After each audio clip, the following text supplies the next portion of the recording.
Tenaga honorer dihapus.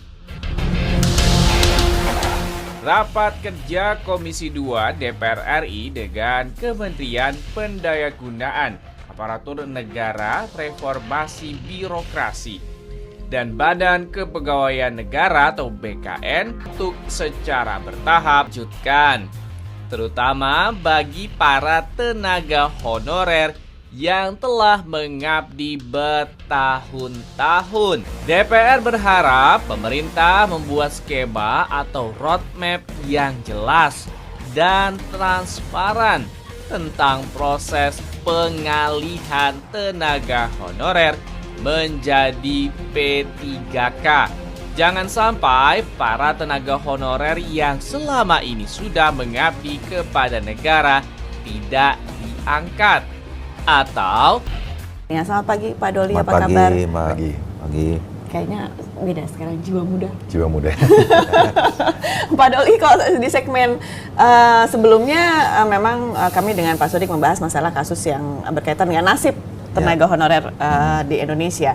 Tapi kalau misalnya kita bicara dari sikap DPR RI sendiri terhadap keputusan dari pemerintah yang menyatakan bahwa nantinya itu tidak akan ada lagi namanya tenaga honorer K2 atau tenaga honorer di Indonesia. Padahal sebenarnya banyak sekali jumlah tenaga honorer di Indonesia, tapi ternyata baru diprioritaskan dari 3 sumber terlebih dahulu. Bagaimana nanti sikap DPR RI untuk misalnya memang bahwa nanti bisa mengakomodir seluruh tenaga honorer di Indonesia?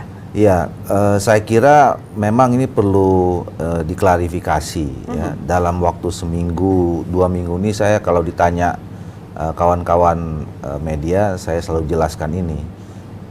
Dari rapat kerja terakhir antara Komisi 2 dengan Kementerian PAN dan RB, itu salah satu keputusannya juga betul akan menghapuskan tenaga honorer. Nah, tapi saya ingin jelaskan kata dihapuskan itu sebetulnya bukan di-delete, bukan dihilangkan, ya statusnya dipindahin. Jadi justru sebetulnya Komisi 2 semenjak kami dilantik, kemudian beberapa hari kemudian kita mendapatkan banyak informasi, terus kedatangan tamu dari tadi forum komunikasi tenaga honorer itu yang mereka ingin dibantu diperjuangkan nasibnya. Nah, dari sejak itu kita terus-menerus mendiskusikan soal ini. Jadi kami mengetahui bahwa sebenarnya kebijakan tenaga honorer ini sejak tahun 2005 sudah dikeluarkan PP yang harus melakukan moratorium semua. Pemerintah sampai ke pemerintah daerah itu tidak boleh lagi merekrut tenaga honorer sebetulnya. Nah, tapi sampai dikeluarkan 3 kali PP sampai 2012. Nah, tapi ada beberapa yang tidak mengindahkan, jadi menumpuk. Nah, kalau dia jumlahnya makin besar, kan tanggungan biaya negara untuk biaya mereka kan tambah besar juga. Nah, terjadilah ya ini tanggung jawab siapa? Pemerintah daerah atau pemerintah pusat? Nah, jumlahnya hampir 900.000 waktu itu. Nah, terus kemudian pemerintah pusat kemudian mengambil inisiatif ya, untuk bagaimana supaya mereka secara perlahan dijelaskan, didefinitifkan statusnya. Nah, dari undang-undang ASN yang baru itu kan sebetulnya pegawai negeri itu ada ASN itu terdiri dari 2. Satu PNS, satu lagi P3K, pegawai pemerintah dengan perjanjian kontrak kerja gitu. Nah, dalam beberapa kurun waktu sampai 2018 terakhir ya, akhirnya pemerintah bisa menyelesaikan hampir separuh. Jadi sekarang tinggal sisanya sekitar 439.000 lagi tenaga honorer yang masih berstatus tenaga honorer. Nah, yang sekarang kita sedang urus adalah yang ini. Yang sekarang kita dorong supaya status tenaga honorer ini lebih jelas masuk dalam undang-undang ASN. Mau jadi PNS atau mau jadi P3K. Jadi sebetulnya penghapusan atau dihapus itu istilah status mereka tenaga honorer dihapus menjadi PNS atau P3K gitu. Jadi bukan mereka dihilangkan, diabaikan gitu. Jadi dipertegas saja lagi statusnya menjadi status yang ada di dalam undang-undang. Nah, memang ada kendala, ada constraint karena mereka ini sudah berpuluh-puluh tahun, berbelas-belas tahun jadi tenaga honorer. Jadi kalau mengikuti seleksi dengan apa namanya, dengan peraturan yang dibuat sekarang oleh Bakain dan segala macam, itu nggak tertampung. Misalnya dari segi usia saja, kan batasnya maksimal 35. Nah, mereka ini dari tenaga honorer itu udah tadi belasan tahun, puluhan tahun, jadi pasti udah lewat umurnya semua. Gitu. Kemudian yang kedua, dari segi kualifikasi, misalnya strata pendidikan dan segala macam itu banyak memang yang tidak bisa terakomodir di dalam ini. Nah, makanya kita sekarang sedang terus-menerus mendorong pemerintah, dalam hal ini Kementerian PAN-RB dan BKN, bagaimana supaya mereka, kita cari solusinya, mereka tidak merasa diabaikan, status mereka juga diperjelas. Nah, ini nanti yang memang sekarang lagi kita cari formulasi yang tepat. Tapi intinya bahwa sekarang ini kan ada image, wah Komisi 2 sepakat dengan Menteri untuk menghapuskan, dalam pengertian mengabaikan mereka gitu. Itu nggak benar. Nah, jadi saya tegaskan itu justru kita mau menghapuskan istilah itu, memperjelas status mereka. Tapi apakah ini juga menjadi salah satu, misalnya kalau lihat tuntutan-tuntutan mereka yang sering kali datang ke DPR RI melakukan unjuk rasa, demonstrasi, mereka menuntut menjadikan status ASN misalnya. Apakah ini salah satu tuntutan mereka bahwa mereka akan dinaikkan statusnya menjadi P3K itu? Iya, jadi yang paling mungkin memang berstatus sebagai P3K ya, karena tadi soal umur, soal setelah pendidikan dan yang lain-lainnya lah. Dan juga dari pengalaman ya yang disampaikan oleh Kementerian PAN-RB kemarin, kan sebetulnya dari sekian ratus ya, jadi sekitar 400-an ribuan sekian yang selesai itu, sebetulnya kan itu yang terjaring dari semua yang ikut.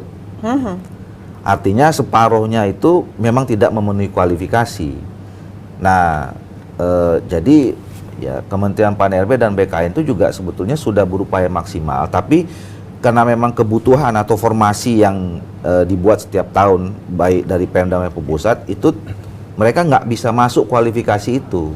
Nah, ini juga problem tersendiri gitu loh. Jadi misalnya kebutuhan tenaga honorer guru cuma 100 ya. Nah, ternyata ada yang ikut 500. Ini contoh saja ya, ikut 500, yang 400-nya nggak memenuhi kualifikasi. Nah, ini kan kita harus bagaimana nih sekarang? Jadi sebetulnya secara objektif ya, dengan segala hormat, mohon maaf, mereka juga secara kualifikasi tidak memenuhi syarat gitu.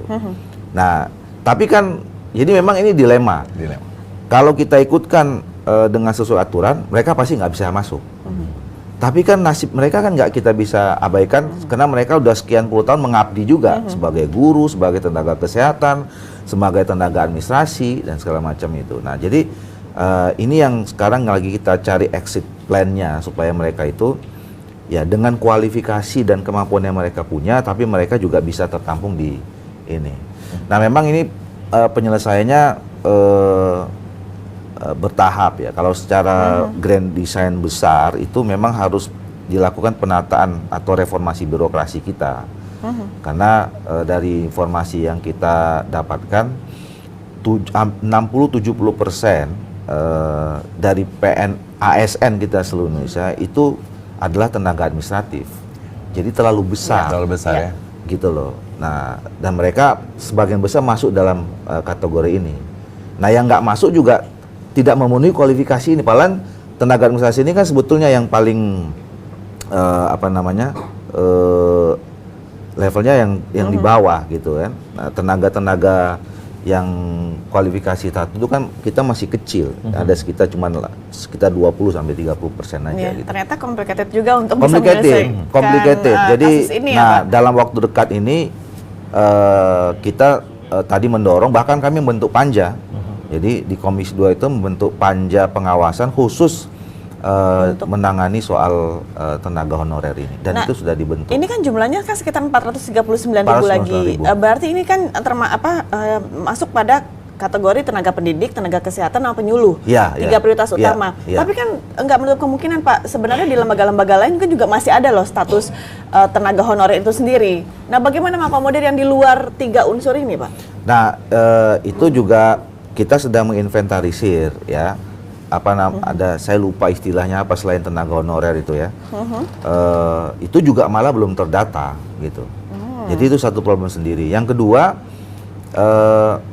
salah satu yang nanti mungkin bisa jadi alternatif solusi adalah mereka kita buat diversifikasi kebutuhan bidangnya. Jadi yang mungkin nggak harus jadi guru atau mungkin nggak harus jadi tenaga kesehatan gitu kan, atau tidak jadi cleric gitu. Tapi kita bisa diversifikasi dengan bidang-bidang yang lain. Nah, ini juga kan belum tentu itu yang sekarang paling mungkin kita pikirkan. Tapi belum tentu juga bisa compatible dengan keinginan mereka kan. Ya kan nggak mudah juga tiba-tiba selama ini jadi guru, terus kemudian misalnya ya suruh bekerja yang lain gitu kan.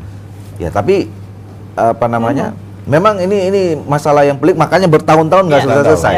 Ya bayangkan dari 2005 sampai sekarang udah hampir berapa puluh tahun. Tapi jika misalnya ini sudah bisa selesai, artinya beberapa tenaga honorer sudah bisa menjadi statusnya P3K. Nah, dari sisi Komisi 2 atau DPR RI, fungsi anggaran, pemerintah sebenarnya bisa nggak sih, atau Komisi 2 mendorong nggak bahwa pasti ada implikasi anggaran akan naik? Lah iya, makanya justru kan problemnya itu, kalau misalnya kalau anggarannya nggak ada masalah, ini nggak ada masalah selama ini. Justru problemnya kalau kita dorong semua ke PNS atau P3, itu konsekuensinya adalah soal APBN, gitu loh. Nah, APBN kita kan memang agak ketat, ya kan, di dalam beberapa tahun terakhir ini gitu. Jadi itu yang justru itu persoalan utamanya. Kalau dana kita cukup, ya APBN kita surplus segala macam, ini pasti nggak ada masalah ini. Semuanya kita bisa. Ini kan karena itu tidak bisa leluasa penganggarannya, juga di daerah juga seperti itu. Jadi kan daerah malah tuh yang rekrut Pemda misalnya. Terus kemudian karena statusnya udah ini tanggung jawabnya pemerintah pusat gitu. Nah, pusat kan bilang, loh, Anda yang rekrut, Anda yang pakai, kok kita yang biayai, kan kira-kira begitu. Nah, ini jadi itu sebetulnya ininya. Terima kasih banyak Pak Ahmad Doli. Sama-sama. Memang mendeklar sesuatu atau misalnya mengumumkan sesuatu itu bisa jadi angin segar untuk beberapa pihak. Ternyata masih juga menjadi kendala besar untuk beberapa pihak yang memang belum bisa memenuhi persyaratan tadi yang sudah dibuat ya Pak ya. Karena memang ini masalah sensitif, jadi memang harus sering dilakukan penjelasan. Kayak tadi ya kemarin itu tiba-tiba dibilang judulnya dihapus, dibilang waduh kami akan itu. Tapi saya tegaskan sekali, bukan itu yang dimaksud dengan kata dihapus atau menghapus itu. Kita berharap ada sosialisasi Pak, berupa informasi kepada masyarakat untuk tidak membuat sebuah persepsi yang berbeda untuk masalah kata-kata dihapuskan atau ternyata ini hanya berubah statusnya. Tapi kita harus bersabar juga pemirsa, karena ternyata memang ini harus melihat kembali beberapa kriteria atau persyaratan tertentu yang memang harus diikuti untuk bisa merubah status tenaga honorer bisa menjadi P3K ataupun misalnya ASN. Assalamualaikum warahmatullahi wabarakatuh. Salam sejahtera untuk kita semua.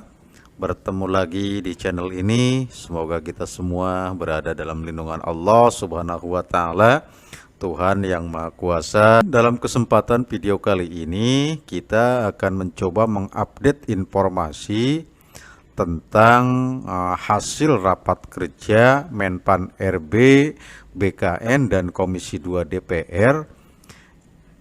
Baik kawan-kawan sekalian, kita coba lihat informasinya dan kita update kawan-kawan sekalian ya. Nah, rapat kerja bahas tenaga non-ASN dengan DPR, Menteri Anas semua cari opsi terbaik. Ini kita lansir dari Menpan RB kawan-kawan sekalian ya. Pemerintah terus mencari solusi terbaik dalam penanganan penataan tenaga non-aparatur sipil negara atau honorer di tanah air. Di hadapan Komisi 2 DPR, Menteri Pendayagunaan Aparatur Negara dan Reformasi Birokrasi, Abdullah Azwar Anas, menyampaikan 3 hal alternatif solusi penyelesaian untuk mengakomodasi tenaga non-ASN. Ini kawan-kawan sekalian ya, ada 3 solusi yang ditawarkan, yaitu tenaga ASN diangkat seluruhnya menjadi ASN, diberhentikan seluruhnya, atau diangkat sesuai dengan skala prioritas. Dalam solusi alternatif yang ditawarkan, tentu ada kelebihan dan kekurangan yang perlu dicermati oleh seluruh pihak.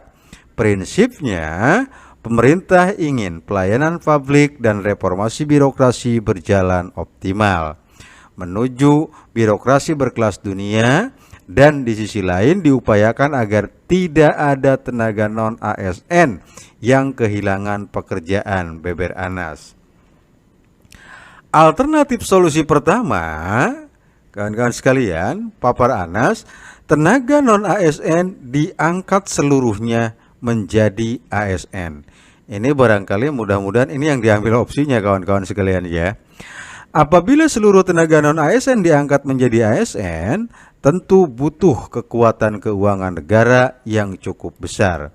Dilanjut, alternatif solusi kedua, tenaga non-ASN diberhentikan seluruhnya. Ini tentu saja mungkin tidak diinginkan oleh semua non-ASN kawan-kawan sekalian ya. Namun opsi ini tentu akan berdampak terhadap kelangsungan pelayanan publik. Konsekuensinya adalah terganggunya pelayanan publik karena banyak ASN yang masa pensiunnya sudah tiba tapi belum ada yang menggantikan di sektor-sektor pelayanan publik, terutama di sektor pendidikan dan kesehatan. Lanjutnya, nah, sementara opsi ketiganya adalah tenaga non-ASN diangkat sesuai dengan prioritas. Ya. Kemudian salah satu prioritas pemerintah saat ini adalah pelayanan dasar, yaitu guru dan tenaga kesehatan. Prioritas ini kita rumuskan kemudian kita lakukan langkah-langkah afirmasi bagi tenaga non-ASN seperti pendidikan dan kesehatan. Tapi bukan berarti yang lain tidak diprioritaskan, karena penataannya dilakukan bertahap tutur mantan kepala LKPP tersebut. Demikian yang dapat saya share dalam kesempatan kali ini. Mudah-mudahan menjadi tambahan informasi yang bermanfaat. Wassalamualaikum warahmatullahi wabarakatuh.